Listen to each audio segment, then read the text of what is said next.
एक नई वीडियो के साथ आज मैं फिर हाजिर हूं, आपका होस्ट दोस्त विक्रांत जोशी। आपका स्वागत करता हूं मेरे व्यू मास्टर में, जिसमें हम लेके आते हैं दुनिया की स्पेस और डिफेंस की उसकी टॉप खबरें। तो चलिए जान लेते हैं। यदि आप मुझे ट्विटर पर फॉलो करना चाहते हैं तो लिंक आपको डिस्क्रिप्शन में मिल जाएगा और स्क्रीन पर भी आप मेरा ट्विटर लिंक देख सकते हैं। अपनी सबसे पहली खबर की बात करें तो वो यूएस की तरफ से आ रही है। यूएस जो उनकी एयरफोर्स है और एयरफोर्स का एक पार्ट है उनका स्पेस फोर्स।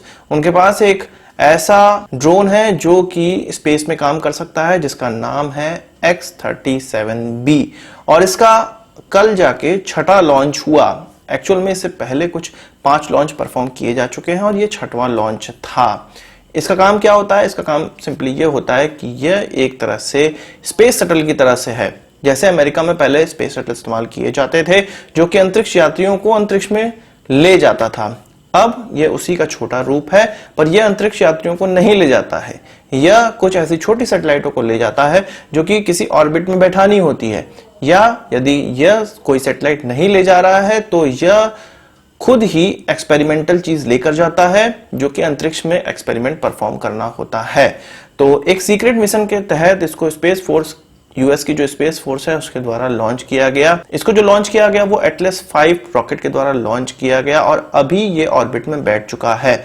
इसके साथ एक फॉल्कॉन सेट करके सैटेलाइट है, वो भी गई है। एक छोटी सैटेलाइट है जो कि यह जो व्हीकल है वो इसको ऑर्बिट में बैठा चुका है और खुद भी अब ऑर्बिट में ही घूम रहा है। इससे पहले जब पिछली बार इसने अपनी जो यात्रा है वो खत्म की थी वो अक्टूबर 2019 में की थी, जो कि लगभग 780 दिन ऑर्बिट में रहने के बाद खत्म हुई थी। और इसके साथ ही इसका जो क्यूमुलेटिव ऑर्बिट में घूमने का समय है वो 2865 दिन हो चुका है। तो आप समझ सकते हैं कि किस प्रकार की ये ड्रोन है, किस प्रकार का ये लॉन्च व्हीकल है। रीयूजेबल लॉन्च व्हीकल है जिसको बार बार इस्तेमाल किया जा सकता है और इस बार इसको छठी बार इस्तेमाल किया जा रहा है।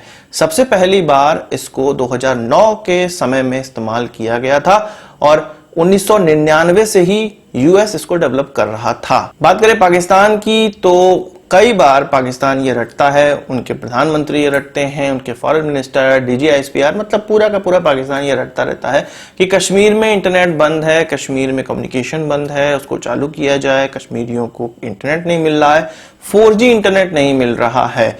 ये चीजें कई बार हमें सुनने को मिलती हैं और ये कहते हैं कि कश्मीर की वॉइस को दबाया जा रहा है। कल एक घटना हुई, रात में एक घटना हुई जब पूरे के पूरे पाकिस्तान में ट्विटर और जूम जैसे वेबसाइट या एप्स को बंद कर दिया गया। इनफैक्ट लोग तो ये कह रहे हैं कि वहां पर इंटरनेट की स्पीड भी स्लो हो गई थी और यह केवल इस कारण से हुआ क्योंकि बलूचिस्तान में जो लोग गायब किए जा रहे हैं, जो कि मार दिए जा रहे हैं, वो पाकिस्तानी आर्मी द्वारा जो मारे जा रहे हैं लोग, उनके द्वारा एक सम्मेलन बुलाया गया था और ये वर्चुअल सम्मेलन था जिसको 7 वर्चुअल कॉन्फ्रेंस का नाम दिया गया था। तो इससे डर के मारे पाकिस्तान की सेना ने, इमरान खान ने पूरे के पूरे पाकिस्तान में ना तो ट्विटर को इस्तेमाल करने दिया गया और ना ही जूम को इस्तेमाल करने दिया गया। पर उनको ये नहीं पता है कि VPN के माध्यम से इसका इस्तेमाल किया जा सकता है। तो जिन लोगों को आवश्यकता थी वो VPN से इन वेबसाइट्स को एक्सेस कर रहे थे। पर बात यहाँ पे यह है कि जब कश्मीर की बारी आती है, हमने तो केवल वहां पर कम्युनिकेशन बंद नहीं किया है, केवल 4G इंटरनेट बंद किया है और ब्रॉडबैंड इत्यादि सुविधाएं वहां पर स्टार्ट हैं। हर वेबसाइट वहां पे खोली जा सकती है और जिस प्रकार की घटना पाकिस्तान में होने वाली थी, ये जो कॉन्फ्रेंस होने वाला था, इस प्रकार की भारत में भतेरों कॉन्फ्रेंस रोज होती हैं, भारत विरोधी, भारत के साथ वाली, पर भारत इन पे कोई भी रिएक्शन नहीं करता है क्योंकि फ्रीडम है। ऐसी फ्रीडम पाकिस्तान में नहीं है।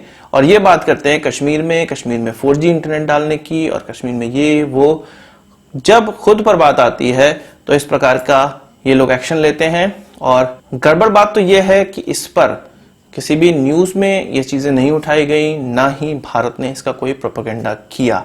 तो ये भारत और पाकिस्तान में अंतर है। वही बात कर लेते हैं भारत और चाइना के रिश्तों की। 2-3 खबरें निकल कर आई हैं। चाइना के हाथ पांव फूलना स्टार्ट हो चुके हैं। कुछ दिनों पहले मैंने आपको बताया था कि चाइना ने हमारे जो बॉर्डर है उसको क्रॉस करते हुए उनके हेलीकॉप्टर गुजरे और ये घटना हिमाचल में हुई थी। 2 बार इस प्रकार की घटनाएं हुई। अप्रैल में हुई और अप्रैल में 11 तारीख और 20 तारीख को हुई, जिसकी रिपोर्ट CID के द्वारा सौंपी गई और इस पर करेक्टिव एक्शन लिए जा रहे हैं। तो अब ये खबर निकल कर आई है, भारतीय मीडिया में भी निकली है और चाइनीज मीडिया में निकली है, पर दोनों का स्वरूप डिफरेंट है। जिस प्रकार से हम जानते हैं कि चाइनीज सेना के और भारतीय सेना के अधिकारी और जवान आमने सामने आ गए थे, लद्दाख में भी ये हुआ था और यही चीज सिक्किम में भी हुआ था, कुछ दिनों पहले मैंने आपको खबर में बताया था। तो अब लद्दाख का एक एरिया पड़ता है गलवान रिवर और गलवान वैली का एरिया, वहां पर अब चाइनीज आर्मी तैयार हो चुकी है, वहां पर टेंट वेंट गाड़ के बिल्कुल तैयार हो गए हैं। जो चाइनीज मीडिया में निकल कर आया है उनका यह कहना है कि भारत के द्वारा जो बॉर्डर है उसको पार किया गया, इस कारण से चाइनीज लोग यह अग्रेशन दिखा रहे हैं या कदम उठा रहे हैं, इस प्रकार की बात। तो पहली बात तो मुझे विश्वास है कि भारत इस प्रकार की चीज नहीं कर सकता, और यदि किया भी है तो बहुत सही किया है। बॉर्डर अगर पार किया गया है तो बहुत सही पार किया गया है। जिस प्रकार से चाइना हमारे बॉर्डर को पार करके हमारे अंदर जाता है, उसी प्रकार से हमें उनके यहां भी जाना चाहिए। और यदि वो इस प्रकार की तैयारी कर रहे हैं तो भारतीय मीडिया में भी ये क्लियर हो चुका है, ये निकलकर सामने आया है कि भारत भी जो ये बॉर्डर का एरिया है जहां पर इस प्रकार का फेस ऑफ हुआ था, और ये जो वैली की बात मैं बता रहा हूं, वहां पर भारत ने भी अपना एनफोर्समेंट स्टार्ट कर दिया है और कई सैनिक वहां पे भारत के भी देखे जा सकते हैं। मीडिया में इन सारी चीजों को उछलने की बात नहीं की गई है, मीडिया में इन सब चीजों को नहीं बताने के लिए कहा गया है। एक तरह से इसको आप आंखें दिखाना कह सकते हैं दोनों ही देशों की तरफ से, क्योंकि एक बहुत महत्वपूर्ण घटना जो आज हुई है वो होने वाली थी, इसलिए सारे जो रंगमंच है उसको रचा जा रहा था। जो आज एक घटना हुई जिसमें कि वर्ल्ड हेल्थ असेंबली थी और ये 2 दिनों तक चलेगी, इसमें चाइनीज वायरस के जो इन्वेस्टिगेशन के लिए जो चाइना तैयार नहीं है, तो WHO में एक ड्राफ्ट तैयार किया गया, ऑस्ट्रेलिया के द्वारा ये ड्राफ्ट तैयार किया गया और उसको लगभग 129 देश अभी तक साइन कर चुके हैं, बैकिंग दे चुके हैं। इसमें भारत भी शामिल है, और ये जो बैकिंग है इसके द्वारा यदि ये WHO में पास हो जाती है तो अब चाइना पे एक प्रोब किया जाएगा, यानी कि उस पर इन्वेस्टिगेशन बैठाई जाएगी कि ये जो वुहान वायरस है, चाइनीज वायरस है, ये कहां से आया, क्या ये चाइना ने बनाया या एक्चुअल में ये नेचुरल कोई वायरस है। तो इससे चाइनीज लोग परेशान हैं, चाइनीज गवर्नमेंट परेशान है। यहां पर यह ध्यान हमें देने की बात है कि जो ये ड्राफ्ट है उसमें पाकिस्तान, नेपाल, कंबोडिया नहीं है। तो नेपाल और पाकिस्तान का तो हम जानते हैं, नेपाल भी चाइनीज वर्चस्व का अब देश बन चुका है क्योंकि उसमें गवर्नमेंट कम्युनिस्ट है। पाकिस्तान तो उनका पिल्ला है, कुत्ता है, जो भी आप समझ सकते हैं। कंबोडिया ने भी मना किया क्योंकि वो भी चाइनीज बैक्ड गवर्नमेंट है वहां पर और कोई भी बड़े देश जैसे कि रशिया हो गया, टर्की हो गया, यूरोपियन यूनियन हो गया, इन सभी लोगों ने कहा है कि चाइना पे प्रोब होना चाहिए। तो यहां पर महत्वपूर्ण बात यह है कि जो WHO की फिर बोर्ड की मीटिंग होगी उसमें भारतीय सदस्य भी है इस बार, और यदि भारत इस ड्राफ्ट को बैक कर रहा है तो कंफर्म सी बात है कि उस मीटिंग में भी भारत चाइना पर इन्वेस्टिगेशन करने को कहेगा।